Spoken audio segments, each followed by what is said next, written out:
market here, and we're in Berkeley, California. I actually just came up here just like a last minute trip with my sister. She wasn't feeling well, so I was like, alright, since I'm up here, might as well take a quick vlog. So what I'm going to do today is actually going to go to At&t Park, and we're going to take a tour there. Might as well check out that ballpark. It's a beautiful day here. It just rained yesterday, so it's clear. It's like pretty much clear. The air is clear, nothing polluted. Hopefully you don't hear that truck, but it's gonna be awesome. Check it out.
Get our tour, 12:30.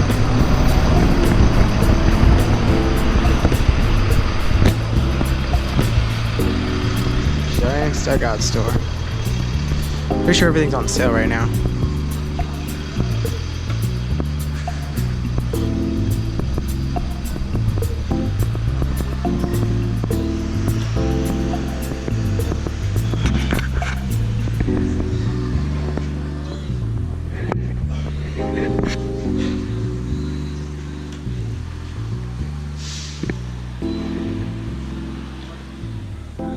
%50 off.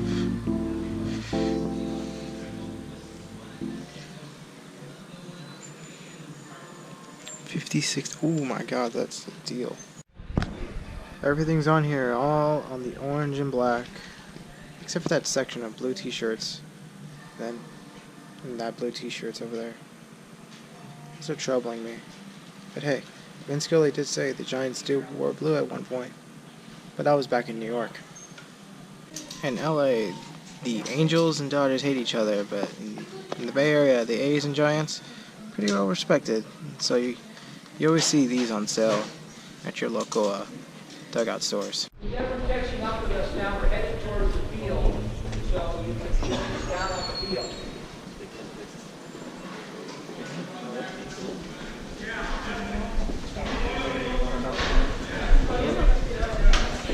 Walking around the club level. Austin, all right. Well, you're transferring here? Here we are.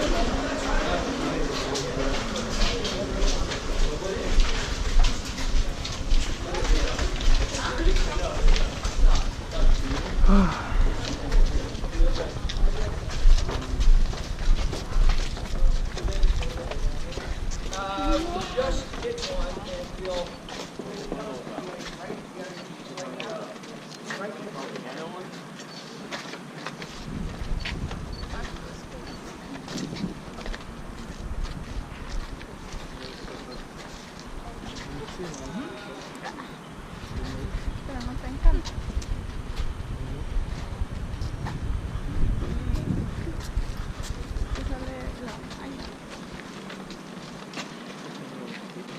Morning track area. These seats right here are the closest to home plate in Major League Baseball. From the front row to the home plate is just about 41 feet.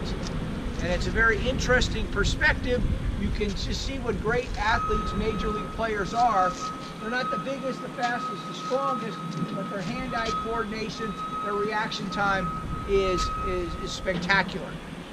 You're the pitcher, throwing the ball 60 feet 6 inches. Your release point is about 55 feet. Ball's coming off the batter's bat at 105 miles an hour, right back to you. It's there like that. And to be able to get out of the way or catch it or do whatever, stay out of harm's way is absolutely incredible. So it's a very cool kind of look from these seats right down here.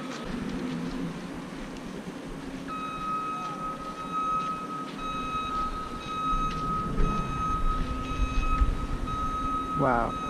This. At&t Park. Bobby, can you have a camera and just say, oh! You know, you gotta be recording. That was so cool. Oh my god, Bobby. Bobby, you should... Dang, this place is crazy. Wow. Home sweet home. Okay, come on down this way, everybody. Wow. So this is the visitors' dugout.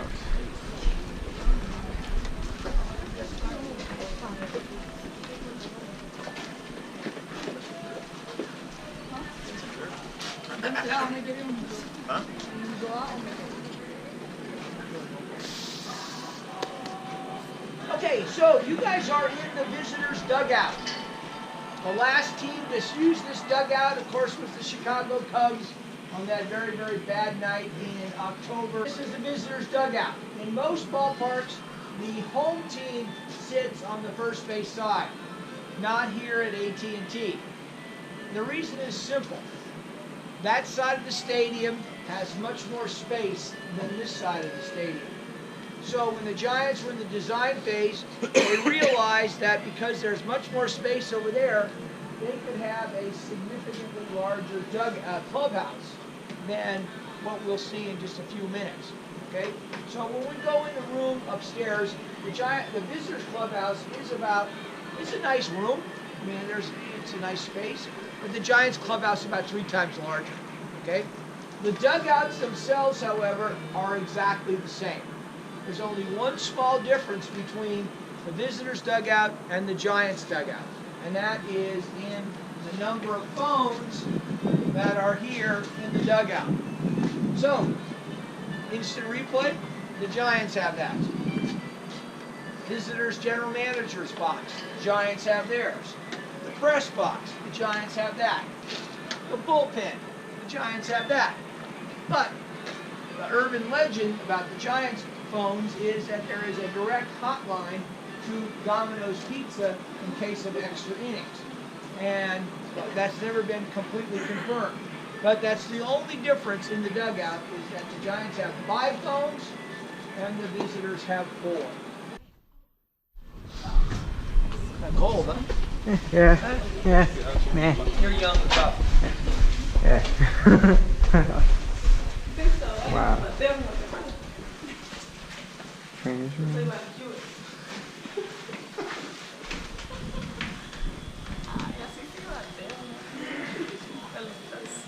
Nice.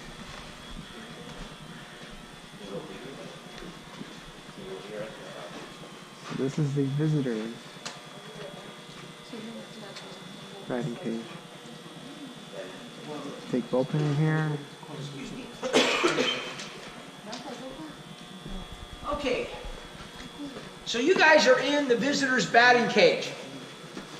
In case you don't know, this is used by players who aren't regularly in the game. They're the bench guys for that particular game. They're going to be used as pinch hitters. So you can imagine yourself as a pinch hitter who's taking batting practice at 5 o'clock. Now it is 9:30. The temperature has dropped 20 degrees and you haven't swung a bat in 4 hours, and you're going to face a guy who's throwing 100 miles an hour. Okay, it behooves you to come down the stairs and take some swings. So this is where they come. But when they do it during a game, they cannot face live pitching.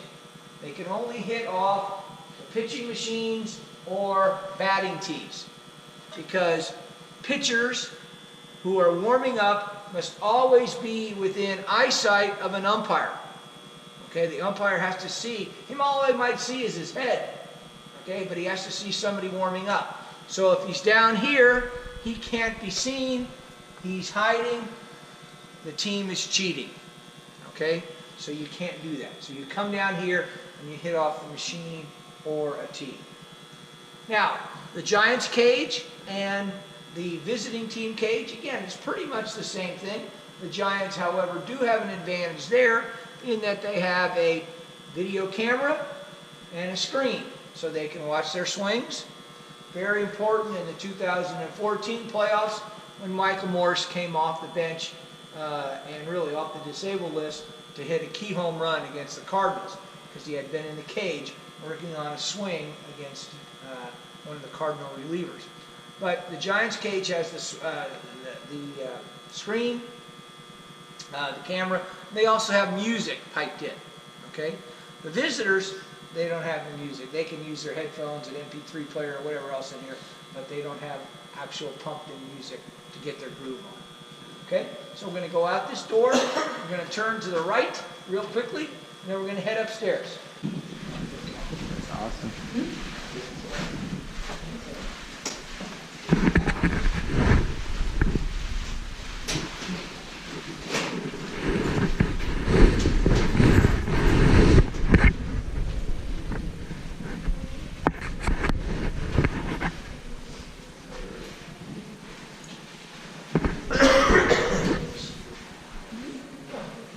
Just go upstairs. Upstairs? Okay, thank you. Yeah.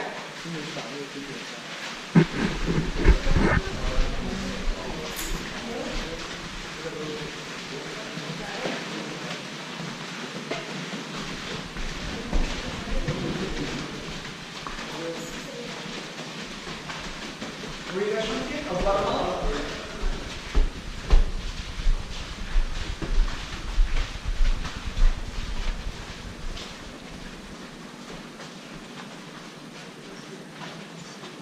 Restricted access.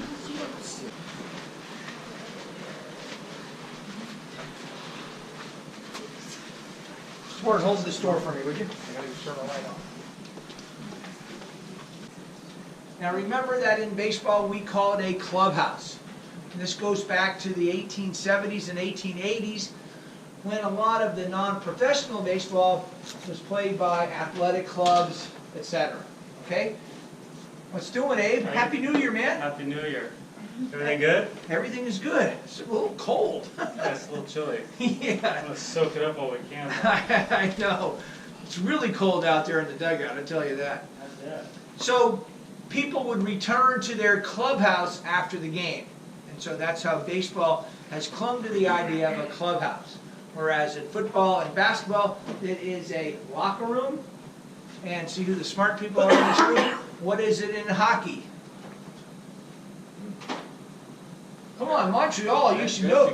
A dressing room, exactly. It's a dressing room in hockey. Okay? But here in baseball, it is a clubhouse. Now, this clubhouse has 44 lockers. On this side of the room, there are 24 lockers. Okay?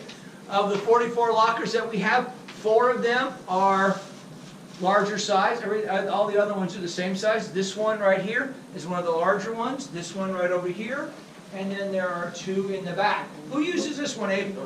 Abe is our clubhouse manager. He is the mother hen of the visiting team. Soccer mom. I prefer Soccer mom. you know what? We started putting the head strength coach here. Okay. Because we found out that they were the pickiest when it came to what we were putting out for food. Oh. So if we keep him happy and close to the weight room, our lives are much easier. There you go. Yeah. There you go. And this would be reserved for senior member of the team, star player, and in the back where we have the pitchers. And these is larger because that's who the press wants to talk to. Okay, so they're a little bit larger.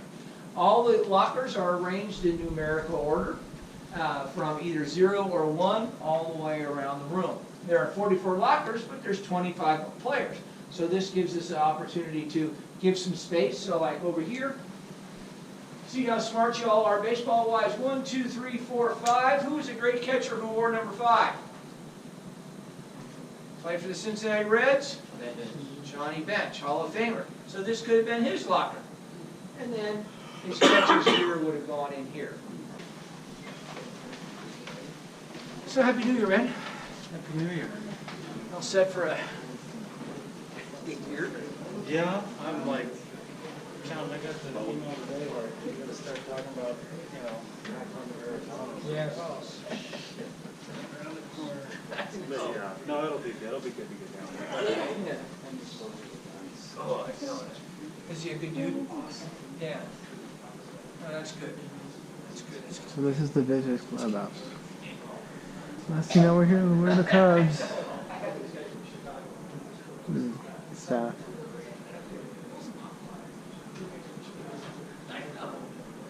All right. So, baseball players are very much creatures of habit.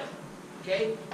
Most of the games start at 7:15, 7:30, or 7 o'clock, whatever, somewhere in there. And they arrive at the ballpark around 1:30, 2 o'clock afternoon. Abe and his staff, they prepare some lunch for the players. And then players sit in here. They sign autographed baseballs by the dozens. They work on their bats. They work on their gloves. They watch video to get prepared for the games. They play cards. They play some dominoes. They just kind of chill in here. Okay? And that's what they do day after day. It's just kind of like if they get out of their routine, it's just kind of a messed up experience. But the videos here, this is where they'll see who the pitchers are, what they've done against the pitchers. In the Giants clubhouse, they actually have a little room. They go in, the video room, they put their name in, they'll put the pitcher in, say it's Clayton Kershaw and Buster Posey. Buster Posey can see every at-bat he's ever taken against Clayton Kershaw. Okay? And hopefully that one of those things will give him that little edge that he might be able to get that key hit off Kershaw. So baseball has come a long way. Come a long, long way. Come on down over here. So what's your name, young man? Fernando. Come on over here, Fernando. So Fernando, he works for, well, who's your favorite team other than the Giants?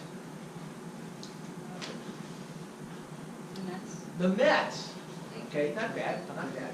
Okay, so Fernando is in the Mets organization, okay, and he is the video guy. So sit down here, Fernando. So Fernando's got one job and one job only during the game. He might be doing some work with the players before the game, might do some stuff after the game, but during the game, his one job is to answer that phone if it rings. Okay? He could sit here the whole game and the phone might not ring. Because when that phone rings, that means that the team is going to want Fernando to look at the video to see if there's enough evidence to overturn the umpire's call. So he's got his mouse, he's got the keyboard, he's got his computer feeds, he's got the screens coming in from Major League Baseball, and he's got about 1 minute to decide whether or not their team is going to challenge that call. Okay? So he will let them know, and that's when you'll see the umpire go out and say, "Yeah, we're not going to challenge," or "Yeah, we're going to challenge. Let's do something, start the video rolling." Okay? Now, this is great for baseball because it makes the calls correct. But what has it done? It's eliminated the great battles between the umpire and the manager. Kicking dirt, throwing bases, all that kind of stuff is no longer a part of Major League Baseball. As long as Fernandez does his job right, then his team will come out happy. Good job, kid. All right, come on down this way.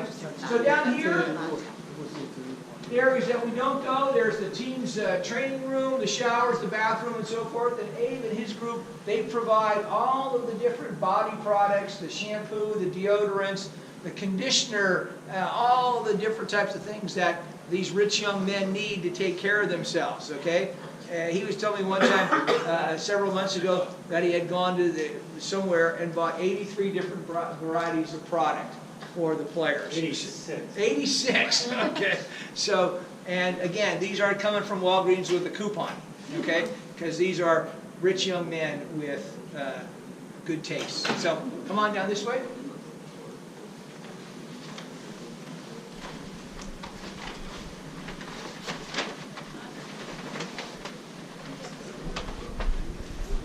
So if you look down this hallway, the first door on the left is the manager's office. The second door is the coach's office. The third door is Abe's office. That's where he does all his work out of there. At the very far end on the right-hand side are the industrial-sized washers and dryers that all the uniforms get washed in and dried in, and all get ready to hung up in there. And then the middle door then is the players' dining area. That's where they will eat. Press can come in 10 minutes after the game till for half an hour afterwards. Okay? And if a player doesn't want to talk to the writers, you can stay in there because press aren't allowed in that room. Okay? And then this is where they will do their cooking. Either meals will be cooked by this crew that we have here or catered in, warmed up, heated up. And about, what, 80% of the stuff you said is pretty much organic?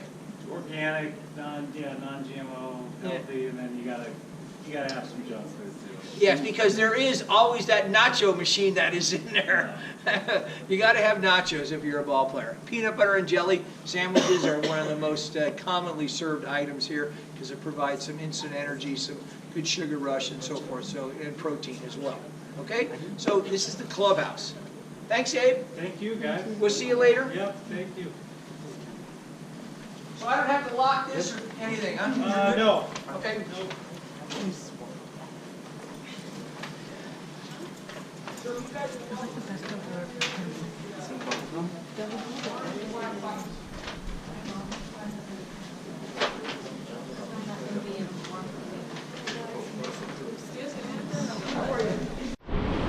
The view level.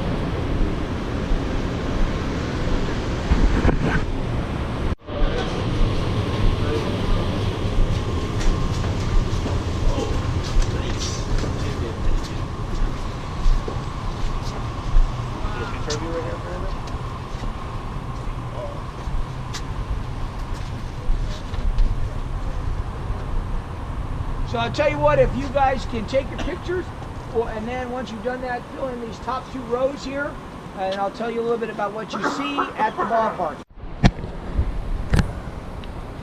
Yeah. There's really no bad seat here at the stadium. Unless you're like over there. I mean, it's like the only bad seat. Other than that, this is probably, there's like no bad seat anywhere in the stadium. It's a beautiful view. You never get tired of it. Definitely worth coming out here. Wow, this place is gorgeous. Palmito. This area is called Soma, South Market Street. Prior to the stadium, it was dilapidated on its side. I'm keeping my eye on the popcorn and peanuts and the cookies, just in case. Okay. And the wine, and I'm in a frisk people. Tony Bennett's sweet, man. Oh, there's Cracker Jack here too. Cracker Jack on that. Well,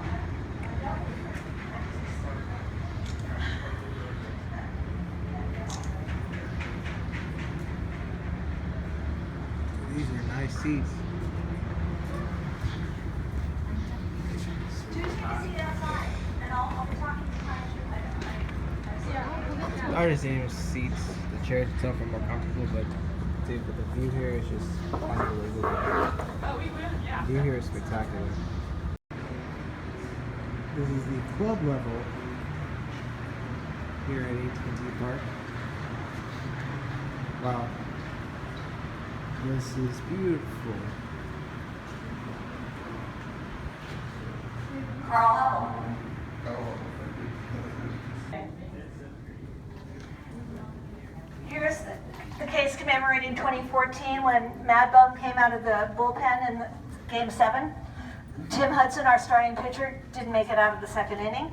Late reliever Jeremy Affeldt came in. He technically got the win, but with a stellar performance by Mad Bum. Charles Schultz was a big San Francisco Giants fan. He lived in Sonoma County. And after his death, the family gave licensing rights to the Giants to put Snoopy, Charlie, and Lucy in team colors. The only other team that gets to do that are the Minnesota Twins. Charles Schultz was originally from Minnesota. So here's a current team. Jeff Samardzija, tonight's starting pitcher, off-season acquisition. Johnny Cueto is coming back tomorrow for tomorrow's game. Denard Span, he who hit 2 of those splash hits. And here's a good question for you trivia people. What is Buster Posey's real name? Gerald Dempsey, Buster Posey III. You got it right. It's always there. And for $25, you got the top. Okay, okay, Lot that of works. bases. Very nice person. Lot of Very nice. bases. Let's see. Let's go down to Go ahead. Matt Cain's Perfect Night on TV, mostly TV. John Fleming, mostly radio. Yeah, it's great too. And if you're local and you hear them say, "Oh, I'm just going next door," Morgan, at one point, you know. Street. Oh, I didn't know that. And sometimes you'll hear, especially Kuiper, say, "I'm going next door." He literally means she's going next door. So these are the booths that we saw from outside. Exactly.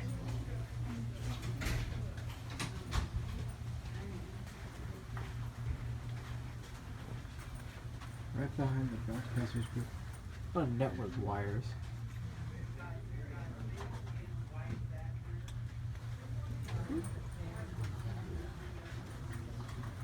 So we'll do the 2 elevator thing again. Oh, okay.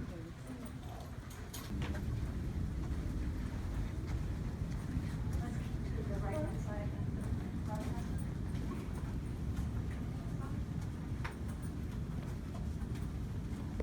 You're welcome to take a seat.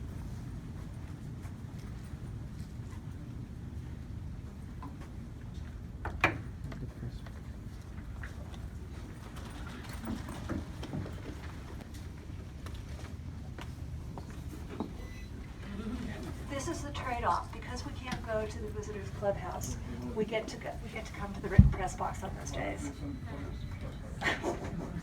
I like that kind of thinking. So this is where the bloggers hang out. I love coming here. This press box is amazing. And my boss today said, These silly little.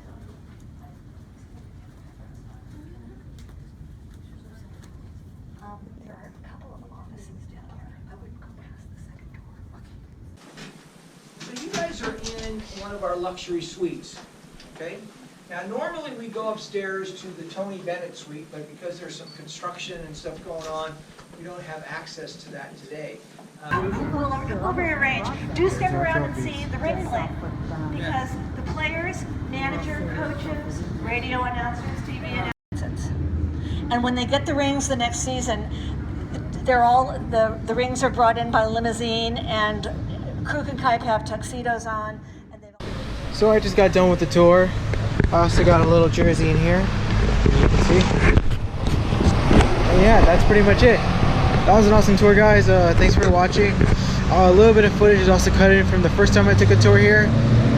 This is my second time actually doing this, but the first time I did it, we didn't go into the visitors clubhouse.